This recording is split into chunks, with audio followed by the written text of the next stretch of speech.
Bonjour, bonsoir à tous, c'est Antoine alias Anubis pour une nouvelle vidéo d'après-match. Racing Club de Lens FC Séville, victoire 2-1 des Lensois, qualifiés pour l'Europa League. Premier match à domicile le 15 février, je vous le dis pour ceux qui veulent réserver. Je sais pas comment ça va fonctionner au niveau de la billetterie. J'espère qu'il y aura une espèce d'avantage comme la Ligue des Champions où on pourra réserver notre siège d'abonnés. Ça serait bien. Je pense qu'ils vont faire un truc du genre avec une première salve abonnée et puis une deuxième salve où tu prendras une place non abonnée. Je pense que ça sera comme ça. J'aimerais bien. Parce que je suis très bien là où je suis. Donc voilà, mais on verra bien, on verra le tirage au sort, on en parlera tout à l'heure. Il y a plein de choses à dire sur ce match qui a été très compliqué et très compliqué à analyser. Heureusement que je l'ai revu parce que j'ai une vision différente du match du coup en le revoyant. Voilà, pour être sincère. Et voilà, sincèrement, même l'arbitrage où j'ai été très sévère pendant le match, je trouve que ça va encore, même si sur Ramos, on en parlera aussi, je trouve que ça fait baisser un peu la note de l'arbitre quand même, parce que pour moi il doit sortir, mais pas sur le geste, mais sur la totalité de la séquence, on en reparlera.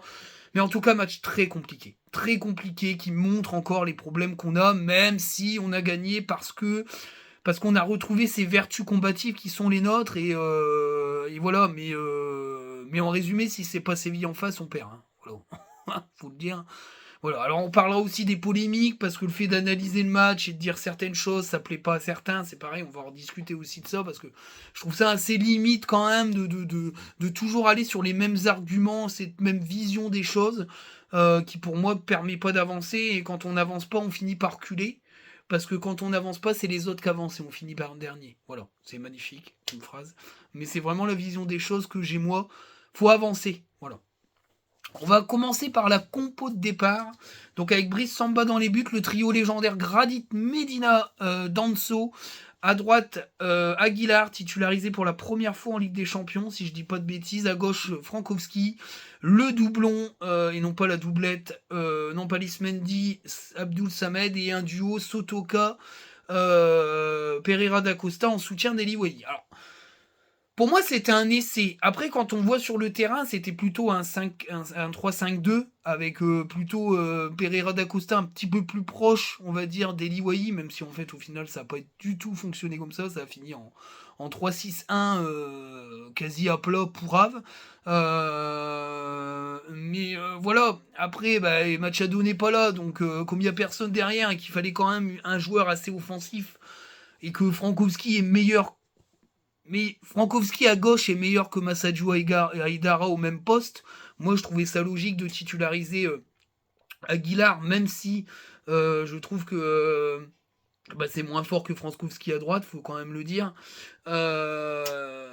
Mais la compo me paraissait assez classique, assez sensé dans les choix de Francaise, en sachant que bah, de toute façon il n'a pas grand choix d'autre, puisque que ça soit Thomasson ou Fugini, c'est pas performant, Guy Lavogui, on n'en parle même pas, Wesley Saïd, je pense qu'il a une certaine forme de gestion avec Wesley, parce que je pense qu'à mon avis, Wesley rentrera en cours de match face à Reims, à mon avis, puisque Eli Wahi reviendra aussi, je pense, face à Reims, donc il va enchaîner 2 matchs. Je pense qu'au niveau du rythme, ça devrait aller, mais je pense qu'on verra plutôt Saïd que Guy Lavogui, enfin, j'espère. Et voilà, bon, Machado c'est finito, donc voilà, on sera sûrement sur du Aguilar Frankowski. Donc pas mal de responsabilités à Ruben Aguilar au niveau de l'animation du côté droit, et puis Frankowski connaît quand même son côté gauche, donc voilà, moi je trouve que la compo elle est plutôt sensée, il n'y a, y a pas de grosse surprise. Voilà, il n'y a pas de grosse surprise. On va commencer par les notes. J'ai mis la note de 8 à Brice Samba. Bah oui, hein, il fait un très bon match. Brice Samba, hein, il fait une parade superbe sur la frappe de Rakitic. Alors voilà, moi ce que j'imagine à Lens, c'est un mec type Rakitic. C'est ça qui manque au club. Un mec expérimenté, technique, capable d'avoir de la belle frappe et de la belle passe. Alors on parle pas Rakitic, c'est hyper cher en salaire, mais il faut un espèce de profil à la Rakitic Matic, un peu, je le dis à chaque fois, mais j'espère qu'on va trouver ça quoi. Alors à la française ou quelqu'un qui sait s'adapter au championnat français, mais il faut pas un mec qui soit un gros bourrin au milieu, il faut un esthète et un roi de la passe comme Rakitic, qui a été hyper bon d'ailleurs face à nous, je trouve. Il est extraordinaire au milieu de terrain et sa frappe est magnifique. Derrière, je trouve que Brice Samba a fait toutes les prises de balles qu'il fallait. Les relances ont toutes été bonnes. Il en a très très peu perdu. Il y a la prise de balle sur la passe de Danso parce qu'il n'y a pas ça. C'est juste que il veut éviter le corner. Il se dit peut-être que ça va passer. Il tente le pile ou face. Parce que je pense que s'il met il est lobé, il y a corner, mais peut-être qu'il se dit que ça va passer quoi. Il a tenté le coup, ça n'a pas marché, mais en tout cas, il fait une très bonne prestation, c'est du très haut niveau, et si on gagne ce match, c'est aussi grâce à lui. J'ai mis la même note à Gradit. Oh là, Gradit, oh le très bon match. À lui, il est à la hauteur de la Ligue des Champions, c'est pareil, ça va. Comme le fameux tweet que se connaissent, attention Gradit, hein, parce que on parle tous de Medina, Danso, etc., qui ils vont partir, machin, mais Gradit, c'est un mec hauteur Ligue des Champions. Après, il est très attaché au club, mais si on lui file un salaire de malade dans un club qui joue la Ligue des Champions, bah, attention, je suis pas certain qu'on puisse le garder. Hein. Vu le niveau qu'il a, il a été au niveau, il a apporté offensivement. Je trouve qu'il a tenté certaines percées. Il a été très peu mis en difficulté défensivement. Il a tout pris de la tête. Incroyable, incroyable. Franchement, c'était impressionnant. J'ai mis la même note à Medina, qui a été encore une fois énorme. C'est lui qui provoque le penalty. Il n'y a rien à dire hein. Sur ses prestats. Il commence à être de plus en plus intelligent dans son vice. Franchement, c'est du très très haut niveau. Voilà. C'est pour moi un très très grand joueur de l'histoire du Racing Club de Lens. Et c'est pas une mince affaire, hein. C'est un club qui a quand même 100 ans et qu'on a connu des très grands joueurs. Mais il en fait partie pour moi. Il en fait partie, et il peut partir la tête haute à l'été prochain parce qu'il aura fait ce qu'il y avait à faire. Donc moi je suis désolé, mais Medina c'est comme ça. J'ai mis la note de 7 à Danso. Bah, il fait un bon match Danso, mais à comparer aux deux autres, je l'ai mis un ton en dessous. Je trouve qu'il était très très nerveux Danso. Très très très électrisé. D'ailleurs, il prend un carton jaune, c'est dommage.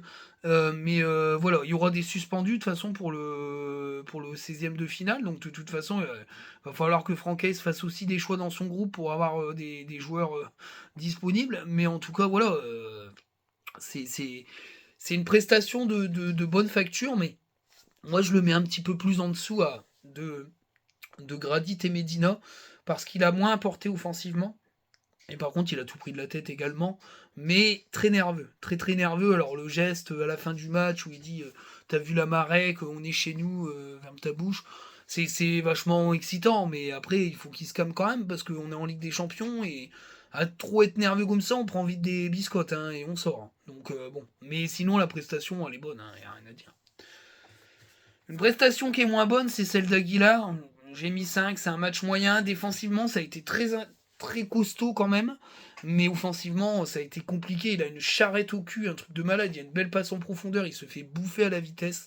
Il y a un manque de vitesse qui l'handicape quand même pour ce poste. Parce que dans les prises de profondeur ou les tentatives de débordement, il est un peu en difficulté. Pardon.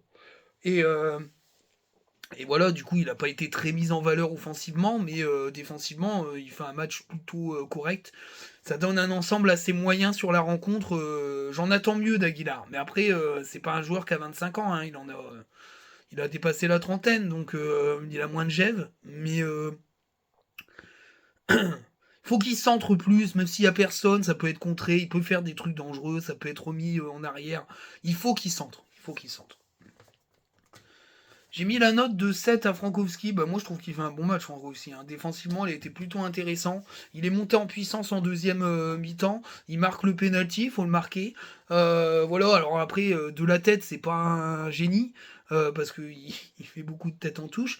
Mais en tout cas, la prestation est bonne. Il a encore été fois à la hauteur. Et c'est un excellent tireur de pénaux. Il est magnifique, son pénaux. Hein. Putain, la vache, la minace qu'il envoie. Mais en tout cas, voilà, la prestation est bonne. C'est une fois n'est pas coutume parce qu'à gauche des fois il est quand même en difficulté parce que c'est pas son poste de prédilection pardon.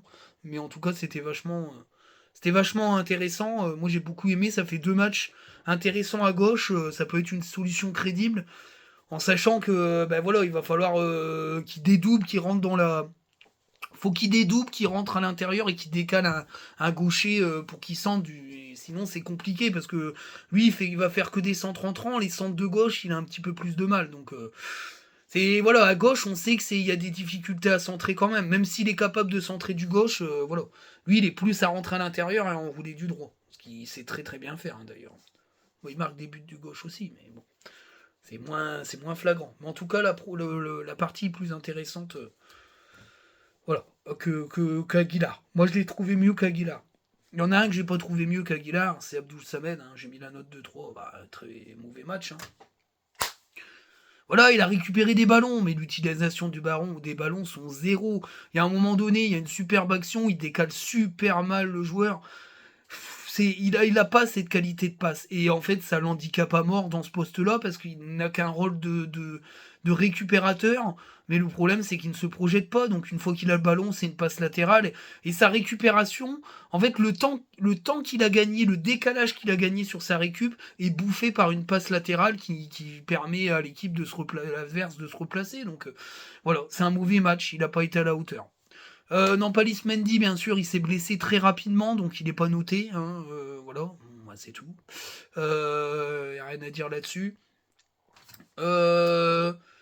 J'ai mis la note. J'ai mis la note de 5 à Sotoka. Bah, c'est un match moyen de Sotoka. Il fait une première mi-temps presque transparente. La deuxième mi-temps, il est un petit peu plus présent, mais je trouve qu'il a eu du mal à servir Wai. Il n'est pas le seul, hein. Mais voilà, je l'ai trouvé assez quelconque. Et puis, il fait une passe décisive très juste à Fugini, mais ça peut pas rehausser à mort là. Il aurait pas fait cette passe décisive, j'aurais mis 4. Parce que c'est pas non plus un mauvais match, mais c'était insuffisant, clairement. Donc il est sauvé par sa passe décisive. Parce qu'il a ce mérite-là de se battre jusqu'à la fin, mais il manquait de rythme. J'avais l'impression qu'il manquait quand même de rythme. Mais sa qualité de passe, elle a manqué, hein, clairement, hein, là-dessus. Bon, il y en a un, il était pas en manque de rythme puisqu'il enchaîne, mais il a été pas bon. Bah, je suis désolé, c'est. Ouais, c'est peut-être un peu sévère. Non, c'est fait. Pereira da Costa, 4. Il a pas fait un mauvais match, mais c'était insuffisant. La première mi-temps, il était complètement perdu. Il était trop bas. Il devait être plus proche de Wai. Il a été vachement bas. En deuxième, il s'est battu quand même. Il s'est battu. Il a remonté un peu le niveau techniquement. Mais l'ensemble est insuffisant. Moi, la hype Pereira da Costa est de retour. Ça y est, c'est parti. Je suis pas sûr. Je suis pas sûr du tout. Donc, voilà. Pour moi, Eli Wai, pardon. Pereira da Costa, il manque de level, quoi. Il manque de level. Je suis pas certain qu'un Ayanda Shishuba soit pas plus intéressant. Alors peut-être qu'Ayanda, il va moins défendre que Pereira da Costa, mais lui, c'est éliminer des joueurs, Ayanda Shishuba. Voilà. Mais après, je sais pas comment fonctionne Francaise avec ses très jeunes joueurs, mais bon, après, est-ce que dans sa tête, on peut accéder à l'équipe première qu'à partir de 20-21 ans? C'est peut-être comme ça qu'il fonctionne, lui, mais bon, après, est-ce qu'aujourd'hui, le foot est comme ça? Je sais pas, mais il a très peu de joueurs qui ont moins de 20 ans dans son effectif et qui jouent. À part Kuzanov, qui doit avoir 20 ans, je crois, un truc comme ça, mais voilà. Il a des joueurs de 20 ans. Je dis pas le contraire, Andy Diouf est très jeune, mais du coup il joue quasi plus, parce qu'il n'a pas réussi. Mais je pense qu'il y a des jeunes de la Gaillette qui pourraient avoir du temps de jeu. Enfin, ça finira par arriver, parce qu'à un moment donné, avec la canne, les blessés, machin, il va être obligé de faire jouer les gamins, sinon qui c'est qui va faire jouer personne. Donc c'est compliqué quand même. Quand je vois les matchs des U19, j'y reviendrai à la fin. Quand je vois Mbala par exemple, ou Ryan Fofana, voire Nolan Bont, même Herbin, c'est vachement intéressant, hein. C'est vachement intéressant. Eli Wai, eh ben moi je suis désolé, je vais encore une fois, parce que je vois tout le monde qui le dézingue. Alors, après, je vais pas mettre une méga note, mais je mets match moyen. Pourquoi? Parce que je pense qu'il doit mieux garder les ballons et doit moins se précipiter, mais ça c'est de la jeunesse, c'est de l'apprentissage. Par contre, vous pouvez pas m'enlever de la tête que sur les 6 buts en Ligue des Champions, il est impliqué sur 5 d'entre eux. C'est pas anodin. C'est pas anodin. C'est pas anodin, il est sur la passe sur le penalty. C'est la seule balle en profondeur qui tienne la route qu'il a eu, hein. Résultat, il a bouffé son adversaire, il a fait une passe nickel. Voilà, donc non, c'est voilà. Et le problème, c'est que la passe en profondeur nickel, elle vient pas des milieux de terrain, elle vient de Medina. Et c'est ça qui pose le problème, c'est qu'il est pas assez servi. Je le dis sur Twitter, je le répète, avec mieux servi par des milieux de terrain avec un meilleur niveau, il aurait d'autres stats. Voilà. Mais le match est moyen quand même parce qu'il y a des choses qui ne sont pas. Il doit améliorer certaines choses pour être plus performant. Au niveau des remplaçants, j'ai mis la note de 5 Ah, El Ainaoui, l'entrée est moyenne. Il a été un peu pâteau techniquement, même s'il a récupéré des ballons très intéressants. Il a provoqué quelques fautes, mais je l'ai trouvé moins performant que d'habitude. Maintenant, c'est pas facile, c'était un match à enjeu. Maintenant, je préfère Samed El Ainaoui ou Mendy El Ainaoui que Mendy Samed, hein. Ça, c'est clair, net et précis. Donc voilà. Mais j'attends mieux de Nail. Il doit montrer mieux que ça parce qu'il a vraiment du talent. Je suis en train de chercher. Kuzanov, pas notable, hein, il a pas touché un ballon, à Boucadir. Qu'est-ce qu'on a fait comme autre changement? Ah bah oui. Fujini, hein. Fujini, moi je suis désolé, je mets 7, hein. Tu rentres, tu fais un superbe but avec une très belle finition, tu fais une bonne rentrée. Moi je suis désolé, tu peux pas dire autre chose. Voilà, Fujini, il a fait une bonne entrée. Voilà, il a été bon, il a fait une bonne entrée. Il a montré de bonnes choses, il a été très intéressant et voilà, il fait une très très bonne entrée. Voilà. Il fait pas une très très bonne entrée, il fait une bonne entrée. Voilà. Voilà. Son but est très très beau. Voilà, c'est ça que je voulais dire. Parce qu'il faut le mettre, hein. Le piqué, il est parfait, il peut pas le mettre mieux. Donc son but est très très beau, son entrée est donc bonne. Voilà. Par contre, il y a toujours ce déficit physique au duel qui fait qu'il explose comme un popcorn à chaque duel. Maintenant, voilà, je sais pas, je pense qu'il rattrapera jamais ce déficit physique-là. C'est vrai qu'il se roulait pas mal par terre à Angers, ça m'énervait, mais je le trouvais tellement bon et talentueux que voilà. Mais là, je suis un peu déçu quand même. Même s'il claque 2 pions décisifs, lui et Wai, en fait, au final, ils rapportent 4 points chacun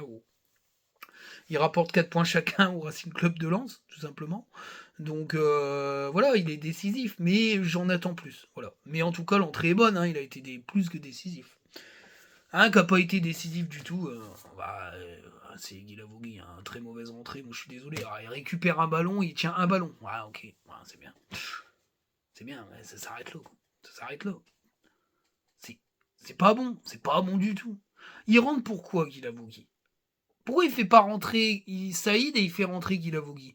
Pour garder les ballons, pour prendre les ballons de la tête. Il a perdu tous ses duels de la tête. Tous ses duels de la tête, il les a perdus quasi. Il a gardé un ballon, il en a gardé qu'un. Tout le reste, il s'est fait bouffer. Incapable de faire une passe. Ah, mais il est pas au niveau du tout. Enfin, en plus, il va partir en Guinée. Il va pas. Enfin, l'international Guinée, non Guinée-Bissau, non, je sais plus. Non. S'il est national de Guinée. Ouais, c'est ça, il est guinéen, lui. Il va partir à la CAN. Qu'il parte à la CAN et qu'on fasse venir un. Ryan Fofana, moi je le prends, hein. Voilà. Alors il a 17 ans, hein, c'est un bébé, hein. Mais je suis sûr qu'il montrerait plus que Guy Lavogui. N'oublie pas que Guy Lavogui va avoir 26 ans, hein. On parle pas d'un jeune attaquant de Ligue 2 qui vient d'exploser, qui a 21, 22 ans, qui est corps à parfaire. Non, non, c'est pas un Wai, hein. C'est un mec qui a de la bouteille, qui a explosé sur le tard, mais qui a pas explosé au final, hein. Voilà, c'est tout. Pour moi, c'est un des pires flops depuis le retour de Lens en Ligue 1. Moi, j'ai pas peur de le dire. Voilà, avec Spearings, hein, parce que c'est un énorme flop, puisqu'il a même pas eu le temps de jouer, qu'il est reparti à Toulouse.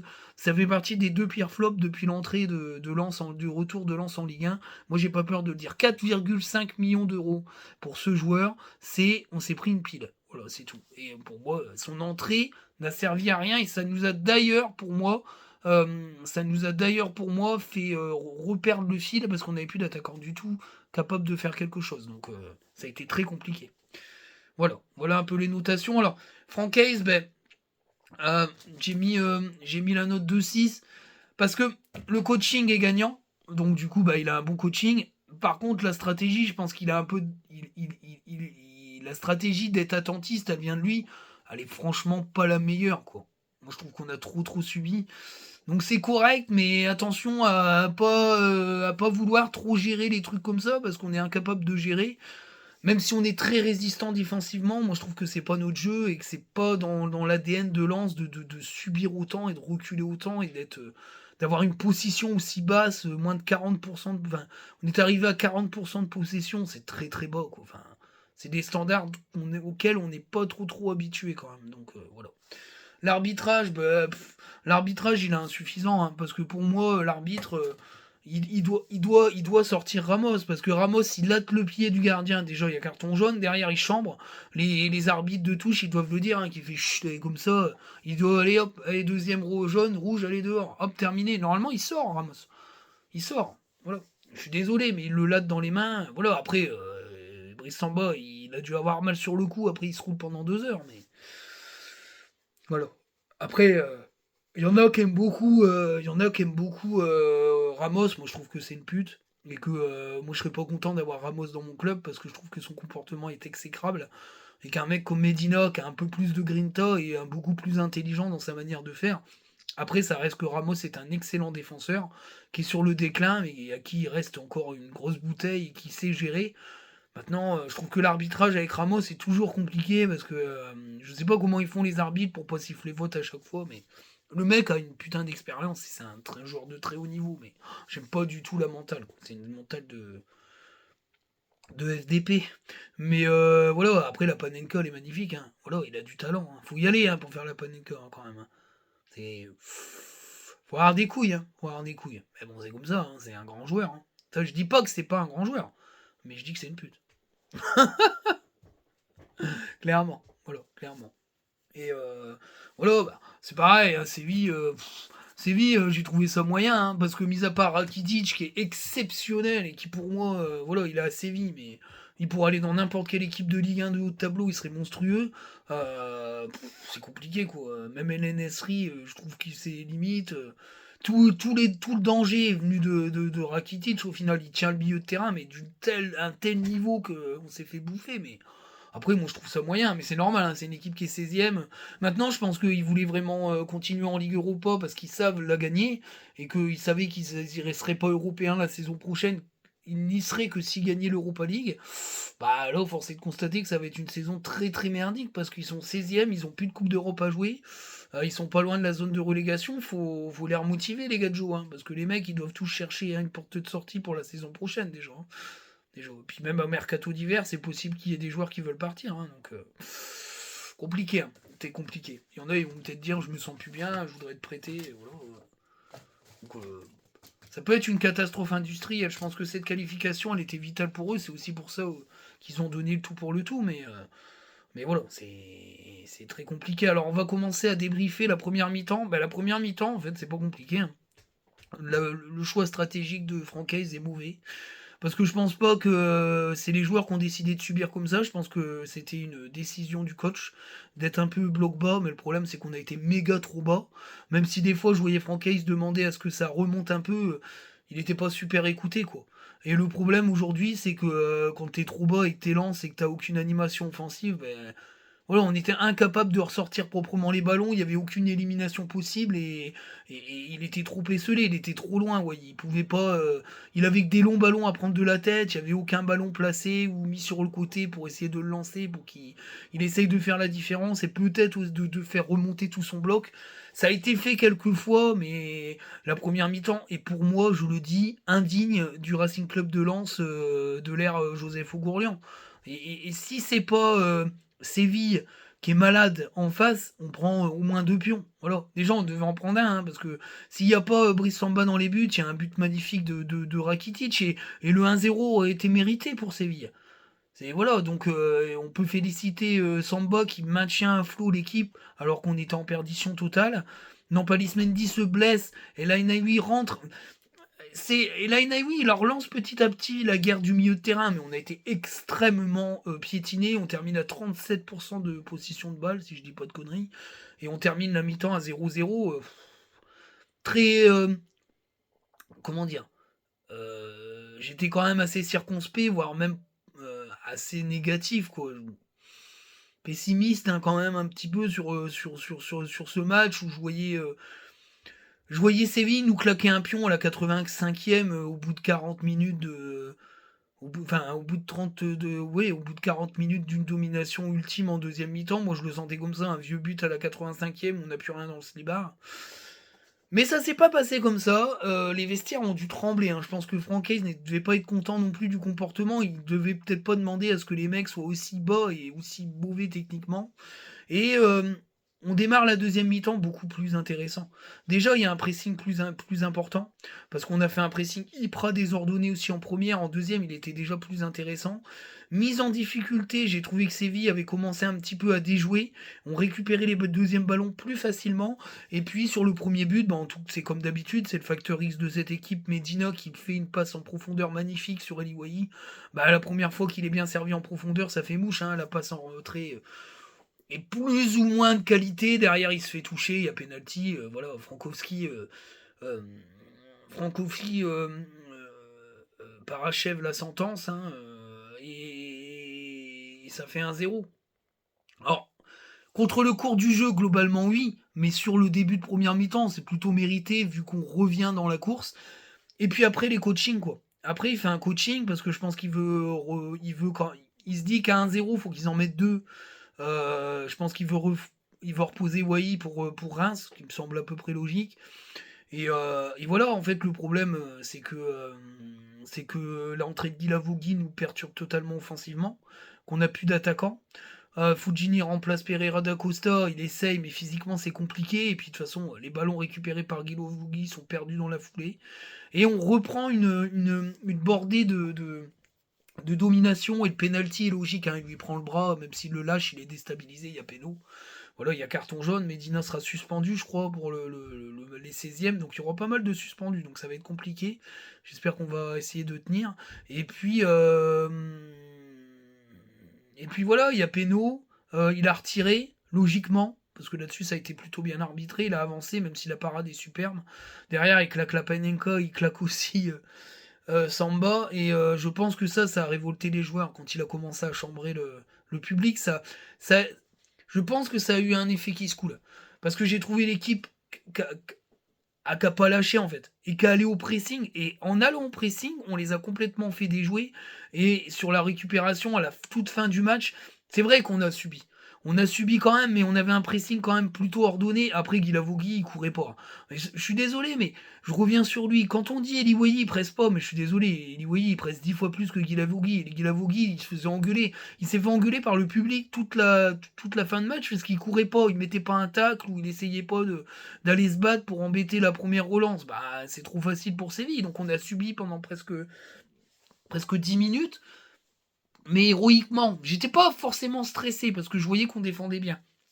Et puis, dès qu'ils ont dû retourner en arrière, on a avancé au bon moment et c'est là que Sotoka en fin de match contre bien le ballon à la 96e, la fameuse 96e lançoise, où la passe en profondeur est parfaite et Fujini, lui, sait finir une action, contrairement à certains. Je parle de Wai, hein, parce qu'il doit mieux finir ses actions, et ça rentre au fond, et c'est mérité au final. C'est mérité parce que il y a une certaine forme d'abnégation. Parce que la deuxième mi-temps, on a été au combat quand même, mais on n'a pas fait un bon match, faut le dire. Voilà. Cette prestation-là face à Reims, ça passe pas la première mi-temps, on prend un pion, c'est sûr. Pour moi, Reims c'est supérieur à Séville, au tenté. Bien sûr que Séville est un plus grand club européen que Reims, mais là, footballistiquement parlant, au tenté, Séville est inférieur à Reims, moi je le dis. Donc la presta telle qu'elle a été faite là en première mi-temps, on prend une pilule, c'est sûr et certain. Donc voilà, j'ai été un peu mauvaise langue après la fin du match en disant avec ce type de presta, que voulez-vous faire face à Reims, ça va être très compliqué. Mais je pense que ça peut être un déclic. À dire ça y est, on est qualifié, on a un printemps européen, on aura 3 compétitions à jouer, la Coupe de France, bon ça va être compliqué parce qu'on joue Monaco, j'en parlerai après, la Ligue 1 et puis la Coupe d'Europe, bah c'est magnifique, ça fait une belle deuxième partie de saison à jouer. Et voilà, c'est plus que mérité. C'est plus que mérité. Maintenant, clairement, voilà, faut que Francaise réussisse à trouver une animation offensive qui tienne la route, parce que là, ça ne tient pas la route. Ça ne tient pas la route. Et il va falloir travailler là-dessus et peut-être se réinventer un peu dans l'animation offensive.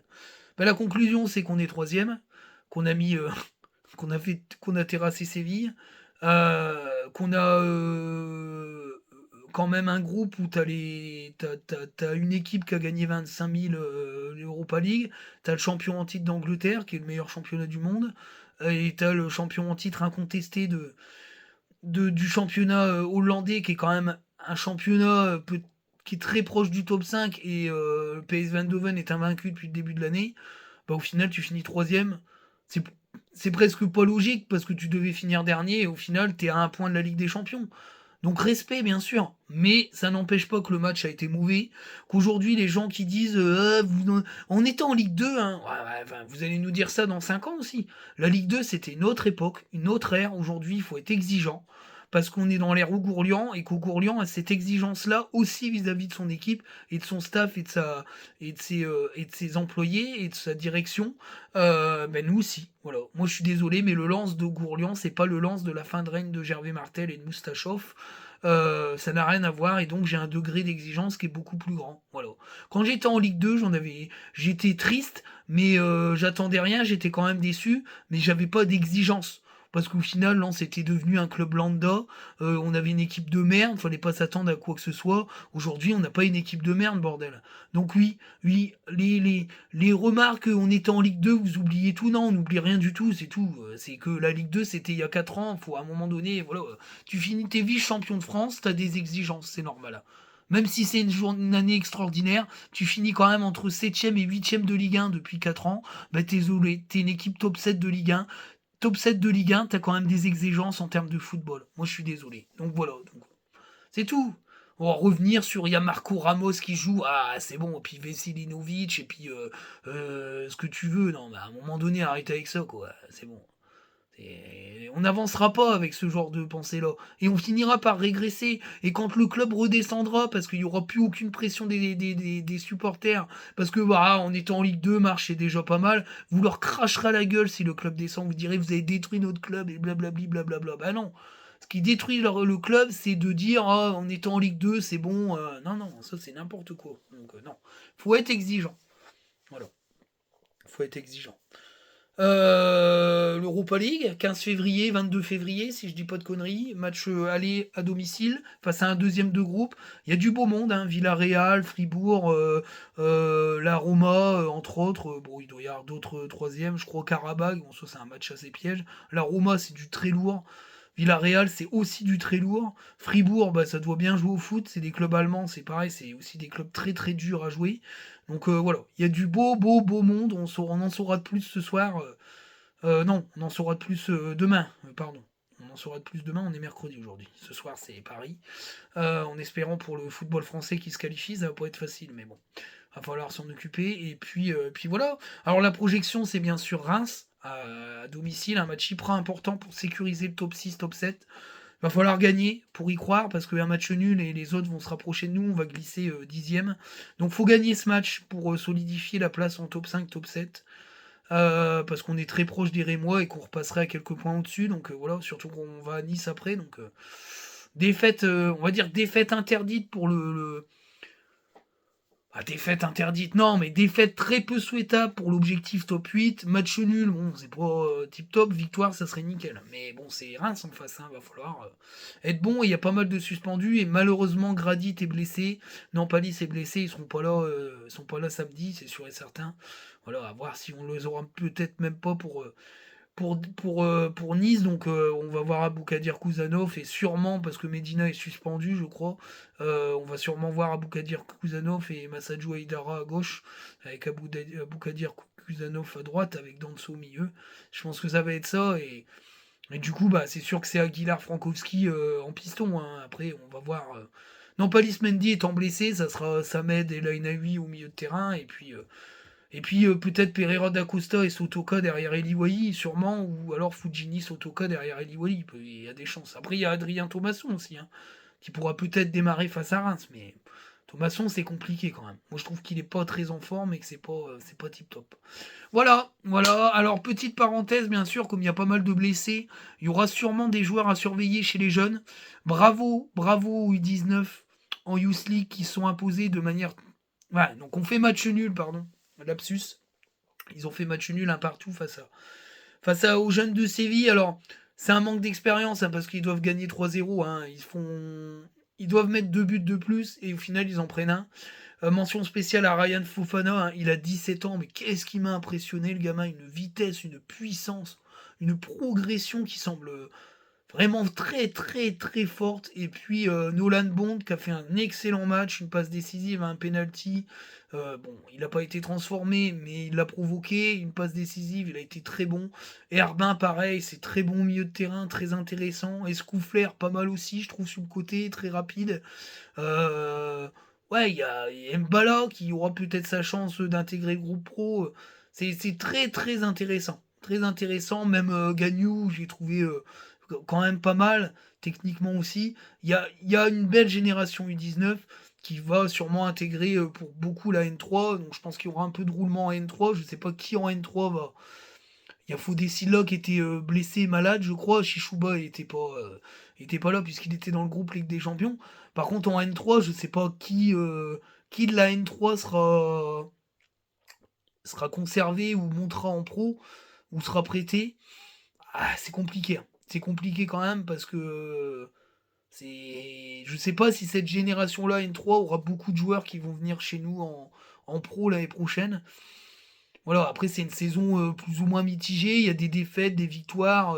Voilà, Oscar Cortés tient un peu l'équipe parce qu'il fait pas mal de bons matchs. Voilà, mais ouais, il y a une très belle génération U19 qui va pouvoir faire le pont entre la N3 et le groupe pro. Déjà chez Chouba, il est très jeune, hein, chez Chouba, donc voilà, et Francaise n'a pas l'habitude de faire jouer des très jeunes joueurs, donc voilà, c'est à suivre. Il y a de très très bons joueurs dans cette génération. Sur ce, je vous dis à très très bientôt les amis pour une prochaine vidéo qui sera donc fin du week-end prochain, Lens-Reims, et puis après on fera peut-être une vidéo scouting mercato pour parler un peu de tout ça, puisque il y aura sûrement du recrutement. Apparemment, Foot Mercato parle de plusieurs arrivées. Ça me semblerait logique, piston gauche sûr, milieu de terrain expérimenté, on en parlera. Et puis, voilà, attaquant pour moi. Attaquant, mais mou, offensif, hein, il faut que ça bouge. Ciao!